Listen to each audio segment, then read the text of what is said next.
Así inicia Es Noticia, noticia en profundidad. Un placer acompañarles. Soy Tatiana Pérez, estoy con ustedes desde nuestra sede central en Caracas, en Venezuela. A partir de este momento, en la próxima hora, 3 temas son noticia. Los vemos, como siempre, a través de titulares. El primero de ellos, en Noticia España, el presidente del gobierno, Mariano Rajoy, está a punto de perder el poder.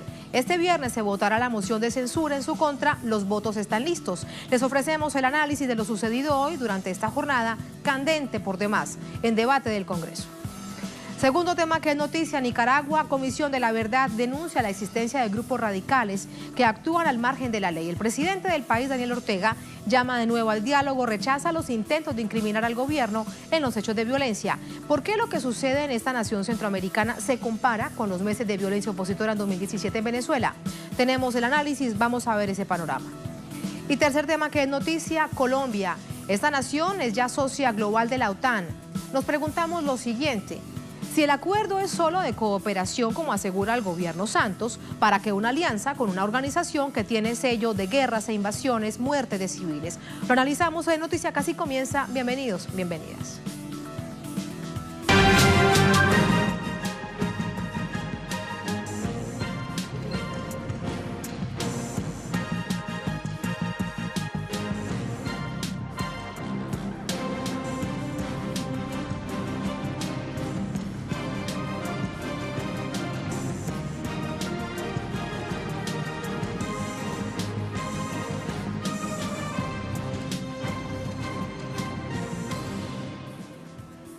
En Noticia España, Rajoy a un paso de salir del gobierno luego de la moción de censura que comenzó en su contra este jueves en el Congreso de la Nación.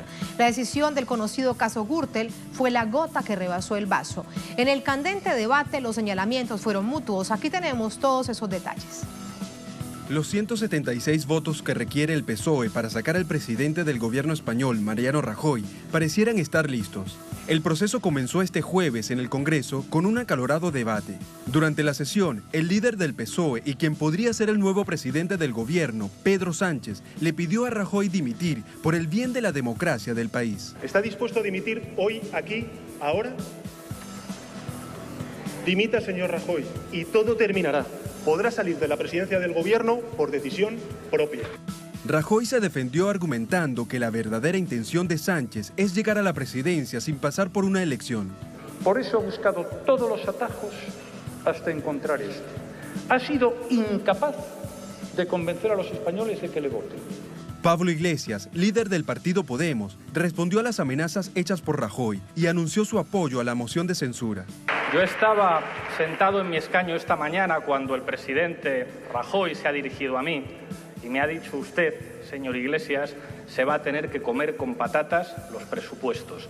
Y es verdad, durante unos meses nos vamos a comer con patatas sus presupuestos, pero en esa comida no va a haber sentado ni un solo corrupto. El Partido Demócrata Europeo catalán también dará los votos para que salga Rajoy.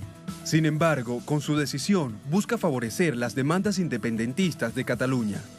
Que los ciudadanos que representamos unos y otros y entre todos se merecen que nos demos una última oportunidad, un último esfuerzo para buscar una salida política y democrática a la cuestión de Cataluña. La crítica situación política que enfrenta Rajoy y su partido, el PP, ha sido catalogada de histórica. Tuvo su detonante luego de la sentencia dictada el pasado 24 de mayo sobre el denominado caso Gürtel. La Audiencia Nacional condenó al extesorero de los populares, Luis Bárcenas, a 33 años de prisión por diversos delitos: asociación ilícita, fraude a la administración pública, prevaricación, blanqueo de capitales, delitos contra la hacienda pública, tráfico de influencias, apropiación indebida y estafa procesal. La esposa de Bárcenas, Rosalía Iglesias, también fue condenada a 15 años. Y para que no quede duda de la responsabilidad del Partido Popular, este es considerado partícipe a título lucrativo para beneficiarse de los delitos de corrupción. A pesar del escándalo, Rajoy mantiene su posición de no renunciar. Será este viernes, en la continuación de la moción de censura, cuando se sabrá si su era llegará o no a su fin. Ahí está de manera sintética los hechos registrados durante esta jornada de jueves. Vamos con el análisis. Para ello nos acompaña Adoración Guamán, doctora en Derecho, profesora de Derecho en la Universidad de Valencia. Nos acompaña desde Quito, Ecuador. Hola, profesora, buenas noches. Hola, buenas noches. Muchas gracias por acompañarnos, profesora. La primera pregunta que quiero hacerle es, ante la heterogeneidad de partidos que apoyan la moción de censura que convoca el PSOE, ¿qué podrá pasar en el país? ¿Cómo se configurará la política desde esa mirada? Bueno, la primera cuestión que hay que señalar es que esto abre una puerta a la esperanza. Es cierto que hay una pluralidad amplia de partidos que van a unirse desde lugares muy distintos para conseguir que triunfe esta moción de censura, pero ante todo esto va a suponer un antes y un después. Desalojar al Partido Popular del poder, a un Partido Popular que ha sido condenado por tener una trama de corrupción y por tanto también desalojar una serie de políticas marcadamente antisociales, es una puerta a la esperanza. A partir de ahí, evidentemente, nos vamos a encontrar con un gobierno con un número de diputados muy reducido que no genera ninguna estabilidad. 84 diputados no le van a generar estabilidad. Por tanto, los escenarios que se van a abrir son variados. Hoy Pedro Sánchez sí que ha establecido lo que puede ser un programa de gobierno, que luego podemos comentar. Pablo Iglesias le ha ofrecido apoyo y también le ha marcado, además con un discurso muy sólido y muy de mentor, le ha marcado las líneas que debería llevar este futuro gobierno. También lo ha hecho Alberto Garzón, pero es importante señalar que desde luego se abre un escenario que va a ser complicado, en tanto cuanto además tienen que gobernar con unos presupuestos aprobados por el Partido Popular, que son un corsé sin duda para las políticas sociales que van a marcar lo que va a ser las exigencias de Unidos Podemos, y por tanto podríamos llegar a un momento en el que fuera necesario convocar elecciones de manera anticipada. Pero en este momento creo que el análisis se abre una puerta a un cambio que va a estar protagonizado por un Partido Socialista con un número de parlamentarios que le va a generar poca estabilidad, pero muy arropado en este caso por unas fuerzas políticas de la izquierda, Unidos Podemos y el resto de confluencias, que van a tirarle hacia una política de cambio. Pero, profesora Guamán, recordemos de dónde viene el Partido Socialista Obrero de España. En varias oportunidades estuvo muy cerca, incluso casi que cogobernando con el Partido Popular. ¿Cuál es su corresponsabilidad en toda esta crisis tan profunda que vive el país y qué nivel de confianza hay en este momento por parte de la población española? Es interesante un poco para ver la cronología de los hechos y llegar hacia la contestación de su pregunta, el último barómetro del CIS, donde se daban los datos de la estimación de voto y encontrábamos a un bipartidismo en declive total, tanto el Partido Popular como el Partido Socialista. Es evidente que lo que he dicho es verdad, el Partido Socialista es parte de este bipartidismo que se ha criticado mucho, la necesidad de una regeneración democrática desde luego iba tendente a los dos partidos que se han alternado en el poder, y esto le pesa al Partido Socialista a pesar de que su candidato actual a presidente también intenta evidenciar que él viene de otro momento político. Según los datos de abril, que se publican en mayo, Pedro Sánchez y Mariano Rajoy estaban en caída libre y el partido estrella y líder estrella era en ese momento Albert Rivera de Ciudadanos, que además no paraba de subir en las encuestas. A partir de ahí se produce una serie de acontecimientos, como es la aprobación de los presupuestos generales del Estado, que sitúa al Partido Popular en una suerte de tabla de salvación. Está como a resguardo y Rajoy se jacta incluso de haber sobrepasado el momento clave de la legislatura y a tener el camino pavimentado para seguir. Y en esto, evidentemente, el Partido Socialista ya marca una distancia y critica los presupuestos. A partir de ahí todo se precipita, como bien han dicho antes, con la llegada de la sentencia de la Gürtel, y ahí el Partido Socialista demuestra una oportunidad política clara.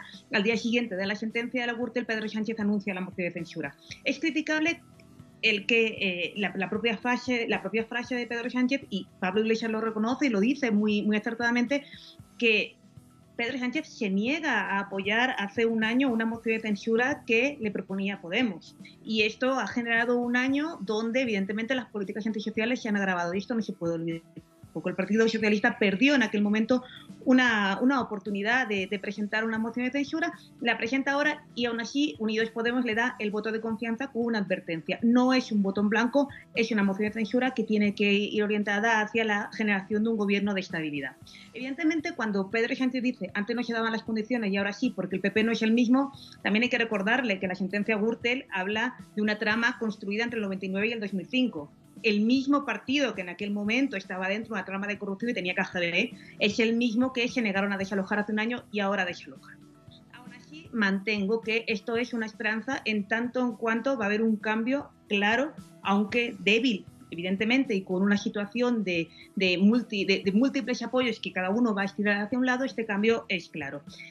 A mí me resulta también necesario hablar de lo que ha sido el discurso de Pedro Sánchez, en el cual hay que destacar algunas sombras que tendrá que rectificar si es que va al final a gobernar apoyándose en Unidos Podemos. Pedro Sánchez habla mucho de estabilidad presupuestaria, mucho de atender a lo que son un poco las exigencias de Europa, y es precisamente lo que critican en el discurso tanto Pablo Iglesias como Alberto Garzón. De hecho, profesora Guamán, fíjese usted que el asunto del presupuesto marcó las conversaciones entre unos y otros cuando los veíamos, no solamente en el debate frente a la sala, frente al legislativo, fue transversal, digamos. Esto será un asunto de aquí en más fundamental para la discusión. El asunto es qué tanta maniobra hay en este momento de crisis con respecto al presupuesto. Sí, realmente hoy cuando en el debate Pedro Sánchez ha remarcado, y esto era un guiño necesario para el PNV, de los nacionalistas vascos, que los presupuestos generales del Estado no se iban a tocar, esto ha sido realmente que uno de los golpes más duros a la postura de Unidos Podemos, porque evidentemente los presupuestos generales del Estado son un corsé que va a condicionar el gasto público. Aún así, creo que el margen de maniobra debe existir.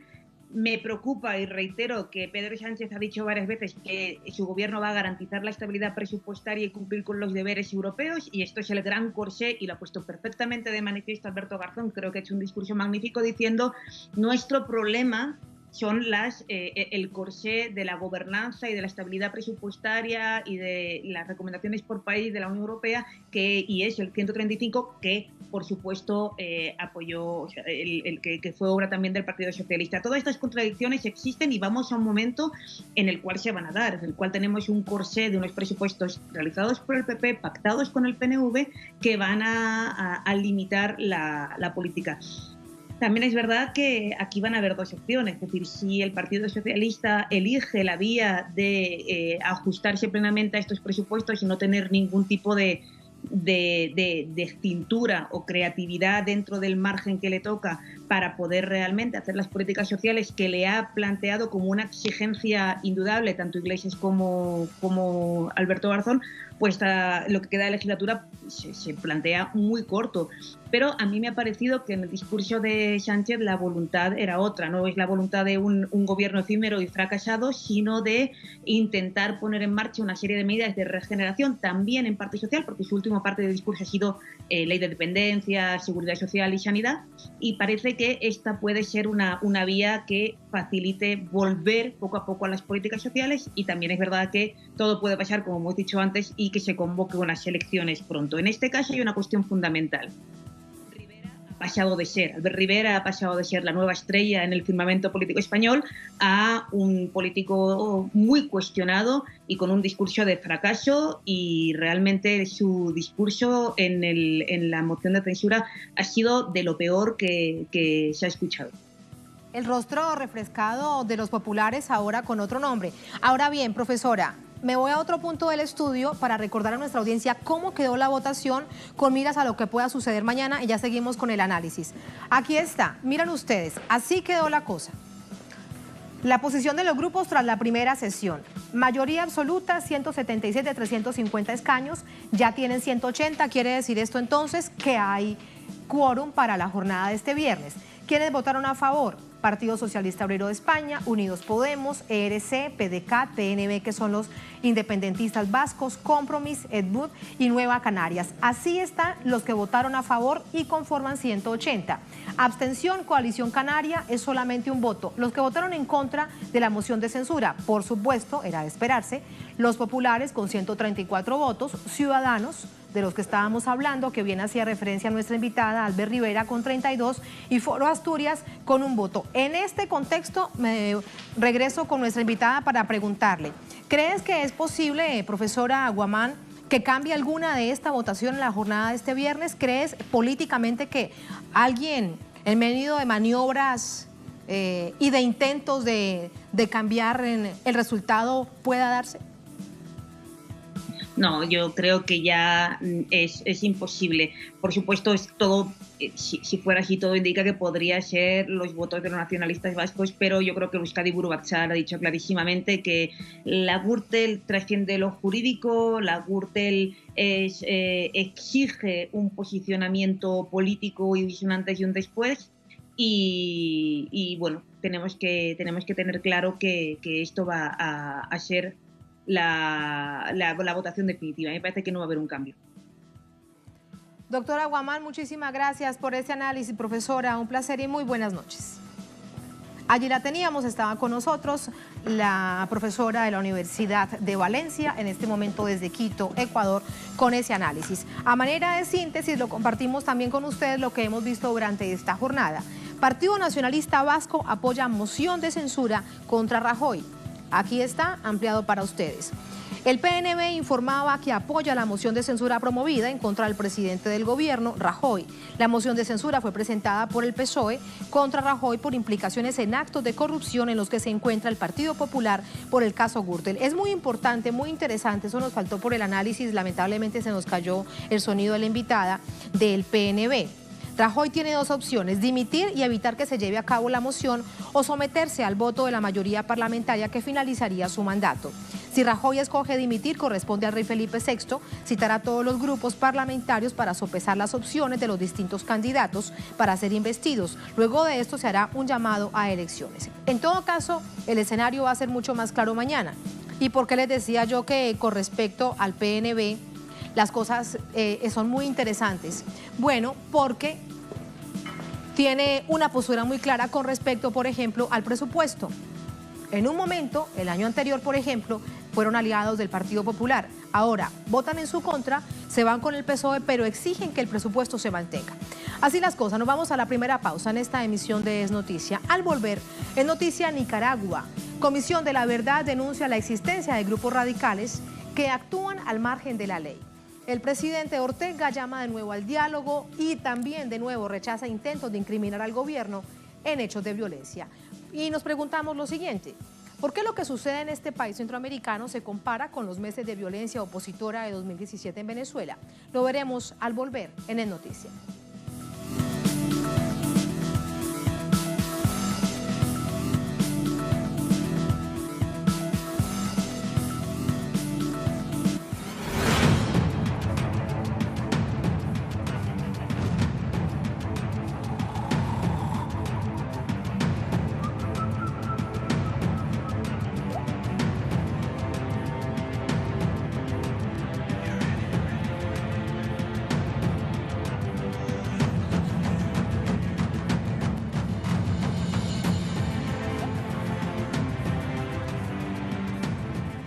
Noticia Nicaragua. En esta nación centroamericana avanza un golpe de Estado, así lo ha denunciado el gobierno, que mantiene un llamado al diálogo ante la escalada de violencia protagonizada por grupos de oposición. Las actividades desestabilizadoras de esos grupos tienen un modus operandi que ya fue aplicado en otros países de América Latina. Este jueves se cumplen 44 días de protestas encabezadas por grupos opositores al gobierno de Daniel Ortega. Manifestaciones que, según representantes sandinistas, tienen como objetivo derrocar al mandatario. Lo que sectores de oposición y medios de comunicación locales califican como protesta pacífica se caracteriza por la ejecución de hechos vandálicos, como la quema de instituciones educativas y estatales. Asimismo, saqueos y ataques a las fuerzas de orden público, a quienes culpan de reprimir las protestas. Aunque videos e imágenes que circulan en las redes sociales comprueban el uso de morteros y armas de fuego entre los supuestos manifestantes pacíficos. Esta escalada de violencia desatada en el país desde principios de abril ha generado decenas de muertes y pérdidas millonarias al patrimonio nacional. La víspera, una marcha en la que familias honraban a las madres en su día, terminó con una cifra de 16 fallecidos, según la Comisión de la Verdad, Justicia y Paz. A esto se le suma 85 personas fallecidas y 997 heridas hasta el 28 de mayo, según un informe de la misma institución. Frente a este complejo escenario, el presidente Ortega llama al diálogo nacional como medio para alcanzar la paz. Este pueblo se ganó el derecho, después de tanto sufrimiento, después de tantos siglos de sufrimiento y de dolor, se ganó el derecho a la paz, y a la estabilidad. Y ese derecho tenemos que recuperarlo, y se lo decimos hoy, que tenemos ese compromiso. En tanto, la conferencia episcopal, que oficiaba como mediadora en la mesa de diálogo, optó por retirarse del proceso tras acusar al gobierno de las muertes registradas en el país. La situación que atraviesa esta nación presenta el mismo formato de las denominadas guarimbas que encabezaron grupos de extrema derecha en Venezuela durante el año 2017, respaldados por actores internacionales y por ONG que se dedicaban a difundir información falsa. Así vamos con el análisis. Saludamos a Adolfo Pastrán, periodista, analista político, nos acompaña desde Managua. Hola Adolfo, buenas noches, bienvenido a Es Noticia de Telesur. Buenas noches, Tatiana, gusto de saludarlo desde Managua. Quiero preguntarte primero por esta preocupación que plantea la Comisión de la Verdad. ¿Hay una perspectiva similar en otros sectores del país a esta preocupación, a esta denuncia de grupos armados violentos, de grupos radicales que reciben dinero del exterior, que generan este nivel de zozobra entre la población?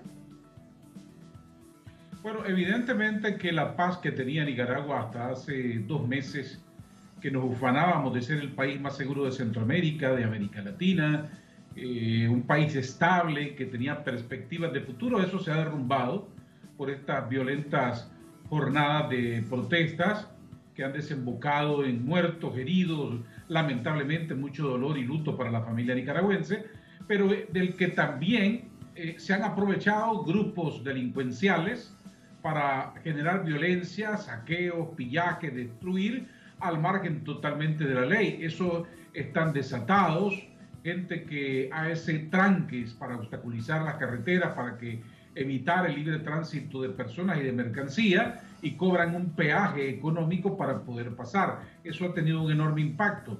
Pero evidentemente que hay sectores aquí que están impulsando porque esto se escale, esta violencia, desemboque en lo que ellos quisieran una renuncia abrupta del gobierno de Nicaragua, creyendo que ellos pueden apoderarse del poder y gobernar Nicaragua, logrando lo que no han podido hacer en las elecciones pasadas con los votos. Lamentablemente esa violencia se desató el día de ayer, 15 personas perdieron la vida, más de aproximadamente 200 personas resultaron heridas, en una confrontación innecesaria, porque los nicaragüenses vivíamos en paz, teníamos un proceso de conciliación, habíamos aprendido a convivir, y eso lamentablemente ahora está fracturado. Adolfo, ¿qué sectores están aupando ese nivel de violencia? Mientras nos hablas, tenemos precisamente las imágenes allí en la parte baja de la pantalla. No te escuché bien, la pregunta se cortó. Te la repito, ¿qué sectores aupan este nivel de violencia? Pero no logro escuchar perfectamente la pregunta, o muy bien la pregunta. Los nicaragüenses están viviendo en un estado de zozobra, de angustia, hay mucho estrés social, la gente se siente muy insegura por estas protestas, esta situación de inestabilidad política y social que está viviendo el país. Los daños son millonarios, tanto que todos los sectores económicos, sociales, políticos, religiosos se han manifestado con mucha preocupación, insistiendo en que hay que buscarle una salida a esta crisis con entendimiento en la mesa del diálogo, buscando ahí los puntos de coincidencia necesarios para resolver esta situación. Hemos perdido lamentablemente la comunicación con nuestro invitado. Le pido a la producción que rápidamente la restablezcamos. Mientras tanto, tenemos información aquí en nuestra mesa para compartir con ustedes. Miren ustedes, ¿quién está detrás de la violencia en Nicaragua? Que es parte de la pregunta que también le hacía nuestro invitado. De inmediato se la voy a trasladar. Bueno, eso es lo que tenemos en www.telesurtv.net. Desde el 18 de abril, la violencia de grupos radicales ha dejado decenas de muertos y heridos, así como pérdidas materiales que superan los 230 millones de dólares, alrededor del 1,6% del PIB de la nación. Recordemos que es una pequeña nación centroamericana. La violencia opositora inició bajo el argumento de protestas contra la reforma del Instituto Nicaragüense de Seguridad Social, ante lo cual el gobierno de Ortega derogó la medida y llamó al diálogo nacional. Sin embargo, los actos vandálicos continuaron en busca de la desestabilización del país. Esa es la denuncia permanente del gobierno. Nos preguntamos, ¿protestas ciudadanas? Lo que tiene lugar en Nicaragua no es una insurrección popular, sino una operación de cambio de régimen, explica el director de la revista Correo, Jorge Capelán, en su artículo ¿Qué pasa en Nicaragua? Capelán señala que grupos de extrema derecha, apoyados por bandas criminales, tienen secuestrada a la población nicaragüense con trancas en las calles, que son las carreteras bloqueadas, cobro de peajes, violencia con bombas y armas de fuego, y los ataques contra bienes públicos como hospitales, escuelas, oficinas comunales y sedes del Frente Sandinista de Liberación Nacional. El FSLN, recordemos que está en el gobierno, su presidente, el rostro principal es el presidente Daniel Ortega. Ahí tenemos además fotografías que dan cuenta de esto. Paralelo a los actos vandálicos se han realizado múltiples movilizaciones en Managua, particularmente la capital, también en otras partes del país, allí que se exige permanentemente paz y diálogo. Ese 30 de mayo, miles de madres nicaragüenses marchaban en apoyo a la paz en rechazo a asesinatos durante la violencia en las calles. Ahí están dos hechos que evidentemente marcan la situación del país.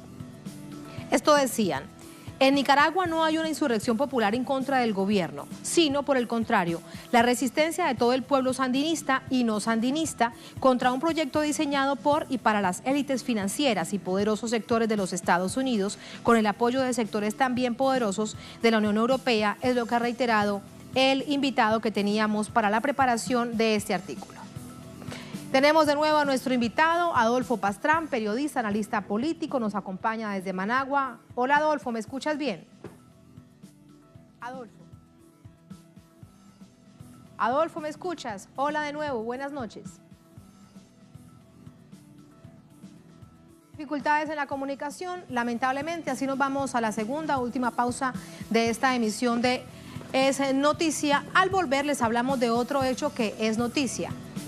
Y tiene todo que ver con Colombia, porque esta nación ya es socio en este momento, este jueves así ha sido, de la OTAN, socio global de la OTAN. Y lo que nos preguntamos es, ¿por qué una nación que dice que anhela la paz, que dice además que tiene un plan de cooperación que es solamente técnico, de cooperación científica, de traspaso de información, se vincula en una alianza con la OTAN señalada de invasiones, de guerras, de asesinatos a civiles? Bueno, ahí vamos a responder la pregunta al volver.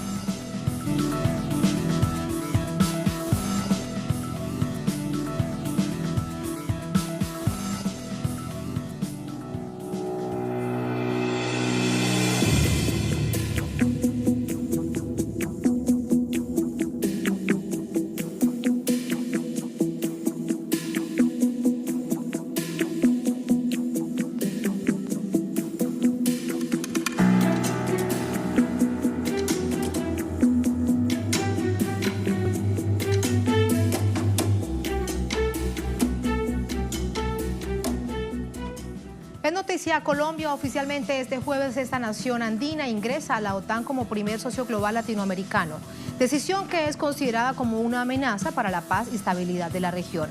Sin embargo, para el presidente de Colombia, Juan Manuel Santos, significa más transparencia en compras militares. En el acto oficial de este jueves, en Bruselas, el presidente Juan Manuel Santos, junto con el secretario general de la OTAN, Jens Stoltenberg, formalizaron el acuerdo de cooperación de Colombia como socio global de la organización. Figura que no equivale a miembro directo, puesto que los únicos que pueden ser miembros son países europeos, Estados Unidos y Canadá. Colombia se convierte así en la única nación latinoamericana en ingresar bajo esta modalidad. Y pues la OTAN se convierte en un socio estratégico para Colombia, para continuar con la construcción de este país moderno, nuevo, que queremos dejarle a las próximas generaciones. La alianza contempla aspectos como el desminado, la ciberseguridad y el papel que juegan las mujeres en las Fuerzas Armadas colombianas. La decisión del presidente Santos generó múltiples rechazos. Varios miembros del Parlamento Europeo protestaron contra la decisión de Colombia de unirse a la organización. Entre los legisladores que se oponen está Javier Couso, quien a través de su cuenta de Twitter señaló: Hoy, en el Parlamento Europeo, le decimos al presidente de Colombia que América Latina y el Caribe son una zona de paz, no a la OTAN en Latinoamérica. Días atrás, el gobierno de Venezuela manifestó su rechazo a través de un comunicado. Venezuela denuncia una vez más ante la comunidad internacional la intención de las autoridades colombianas de prestarse para introducir en América Latina y el Caribe una alianza militar externa con capacidad nuclear, lo que a todas luces constituye una seria amenaza para la paz y la estabilidad regional. La Organización del Tratado del Atlántico Norte es una alianza política y militar de países europeos y norteamericanos firmada en 1949 tras el fin de la Segunda Guerra Mundial y el inicio de la Guerra Fría. Aunque en el papel su objetivo es la defensa colectiva para promover la estabilidad y preservar la paz, la OTAN es responsable de invasiones y conflictos en Europa y Medio Oriente. La Guerra de los Balcanes, la intervención militar en Irak, Afganistán y Libia tienen su sello. Vamos con las reacciones internas en Colombia. De esto conversamos con José Manuel Jiménez desde Bogotá. Hola José, buenas noches. Adelante con esas reacciones. Tatiana, televidentes, buenas noches. Como lamentable ha sido calificada por parte del defensor de derechos humanos Alberto Yepes esta firma del gobierno colombiano con la organización de la OTAN, este organismo internacional político y militar. Y es que Alberto Yepes dice que no puede ser posible que un país como Colombia, que está tratando de salir de la guerra, incursione a un organismo internacional militar que ha ocasionado tanto daño humanitario en diferentes regiones del país. Además, calificó como una subordinación al poder norteamericano y también a las diferentes potencias mundiales.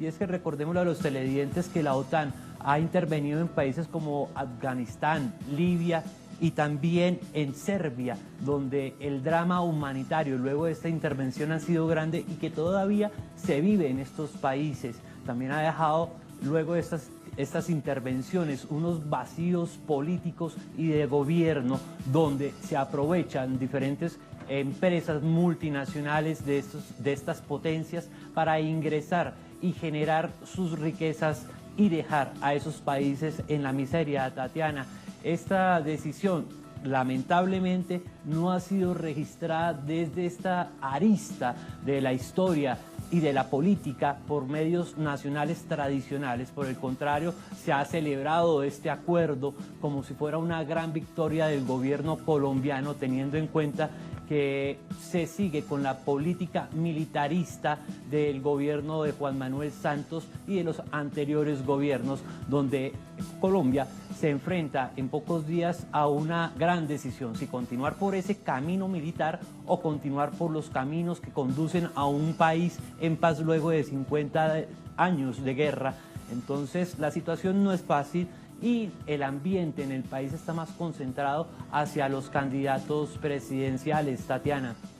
De los candidatos de cara a la segunda vuelta, 17 de junio, ¿se han pronunciado, han dicho algo con respecto a este ingreso como socio global de Colombia en la OTAN? De forma oficial no se han conocido pronunciamientos por parte de los dos candidatos, pero teniendo en cuenta las posturas políticas de cada uno de los candidatos, como es Iván Duque, que profesa un gran respeto hacia las fuerzas públicas y también ha declarado en diferentes debates presidenciales que fortalecería el equipamiento militar, pues se deduce que estaría de acuerdo con esta firma y con esta incursión por parte del gobierno colombiano a este organismo internacional.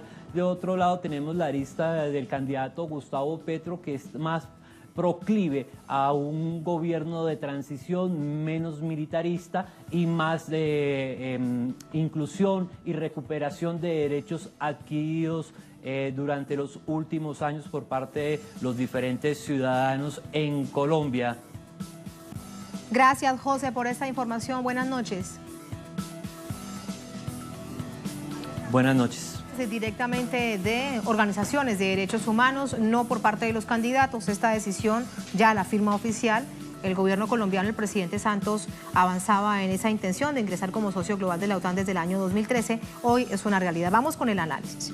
Miguel Ángel Herrera, analista, profesor e investigador de Facultad de Derecho y Ciencias Políticas de la Universidad Nacional de Colombia, nos acompaña también desde Bogotá. Hola, profesor, buenas noches, bienvenido. Buenas noches, mucho gusto. Muchas gracias. La pregunta que nos hacíamos en titulares, de una vez se la traslado. Si el acuerdo no es un asunto de trabajo militar, no es de que la OTAN traiga tropas a Colombia, no es que Colombia lleve tropas a alguna otra nación para participar en las acciones militares, guerras, invasiones, etcétera, de la OTAN, sino en asuntos de cooperación técnica, en asuntos de cooperación traspaso de información de datos, algo así que parece como tan genérico y tan técnico. ¿Para qué entonces el acuerdo entre Colombia y la OTAN? ¿Colombia qué va a sacar de eso? Es evidente, por una parte, que el establecer el acuerdo con la OTAN se vuelve, en primer lugar, en una contracara de lo que ha sido la experiencia con el presidente Juan Manuel Santos, puesto que precisamente quien lo está suscribiendo es el Premio Nobel de Paz. Es la persona que ha recibido ese tipo de reconocimiento mundial en razón de la negociación de paz que ha planteado por lo pronto. En segundo lugar, recordando lo que fue la experiencia de las relaciones internacionales en el caso colombiano, comienzan con la referencia del presidente Marco Fidel Suárez, que hablaba del Respice Polum, es decir, de mirar hacia los Estados Unidos, un punto de corte con lo que fue la política de los no alineados con el presidente Belisario Betancur.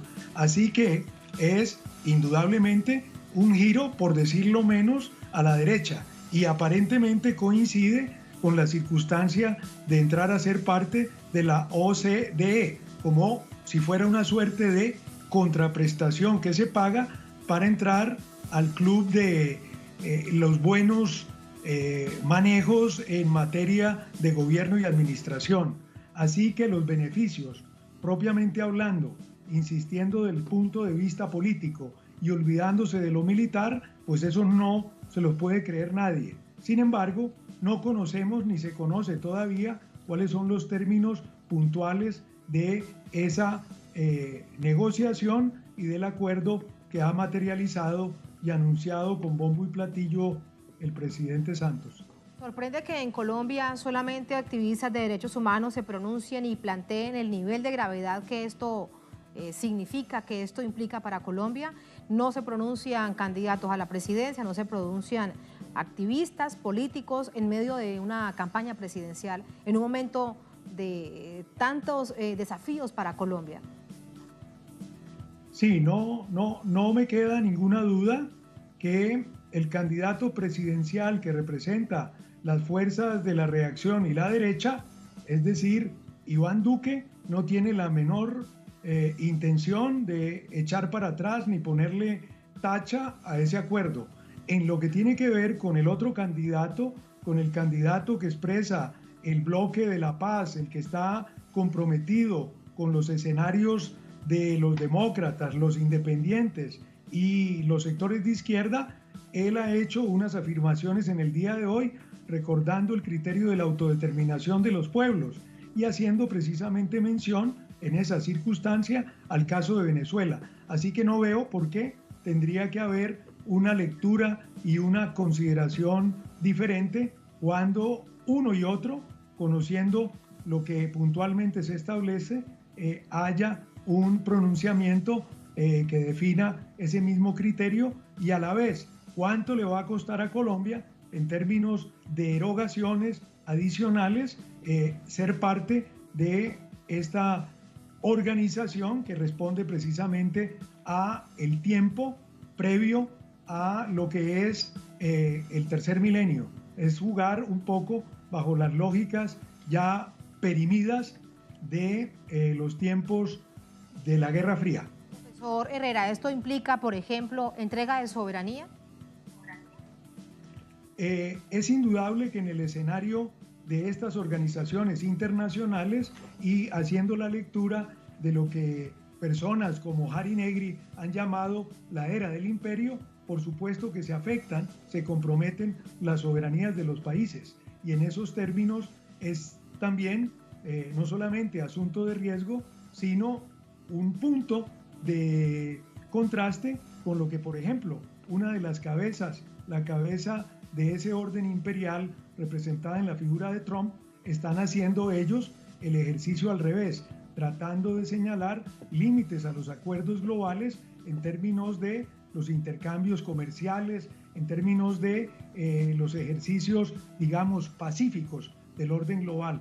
Así que también estaríamos caminando a contramano, a contravía de lo que muestran las cabezas de ese tipo de alianzas político-militares, donde buscan, en efecto, ponerle límites a la injerencia internacional o global. Es un asunto que preocupa muchísimo a los vecinos, en particular Venezuela lo ha dejado bastante claro, ha encontrado el apoyo de Cuba, porque desde Colombia hay acciones agresivas en términos de la retórica, en términos de la diplomacia, en algún momento también en términos militares, cuando el presidente Santos en los meses atrás anunciaba que se iba a blindar la frontera ante una posible situación irregular con el gobierno de Venezuela. ¿Usted cree que en algún momento una situación de esta realmente se le podrá ocurrir a Colombia cuando no logra salir de un conflicto armado interno de más de 50 años? Yo no pienso que en efecto el palo esté para cucharas, en el sentido de que se piensen ejercicios de injerencia militar y policial al interior de Venezuela. Pero si me lo pregunta en términos de una lectura alternativa, pues por supuesto la lectura alternativa es la lectura bolivariana, que tiene que ver incluso con que estamos a cerca ya de menos de un año para celebrar precisamente la experiencia de los 200 años de la independencia de Colombia. Así que sería una lectura alternativa esa que haga pensar en el sentido de una lectura continental y que de una cierta manera recupere lo que fueron los avances hechos en los espacios que pudo animarse desde la República Bolivariana de Venezuela. Pero hay una suerte que se resuelve el 17 de junio. ¿Quién va a resultar ganador en las elecciones de Colombia? Y es un escenario, por decirlo menos, de inmensa disputa en la que vamos a ver cuál es la respuesta de los colombianos y colombianas que están tan ligados y tan relacionados con los países limítrofes que son las repúblicas hermanas. De eso dependerá, entre otras cosas, el futuro en términos de materia exterior de Colombia. ¿Qué pasará con ese acuerdo de la OTAN? ¿Qué pasará, por ejemplo, con la OCDE? ¿Qué pasará con los miles de millones de dólares que Colombia permanentemente le pide prestado al Fondo Monetario Internacional? Profesor Herrera, muchas gracias. Muy buenas noches. Buenas noches, con todo gusto. Muchísimas gracias. Gracias también a ustedes por habernos acompañado. Así ponemos punto final a esta emisión de Noticias. Cerramos nuestra pantalla tradicional y nos quedamos en redes sociales, @NoticiaTelesur, @TatianaTelesur. Durante esta jornada, otro hecho fue noticia aquí en América Latina. Con eso nos dejamos. Hasta mañana.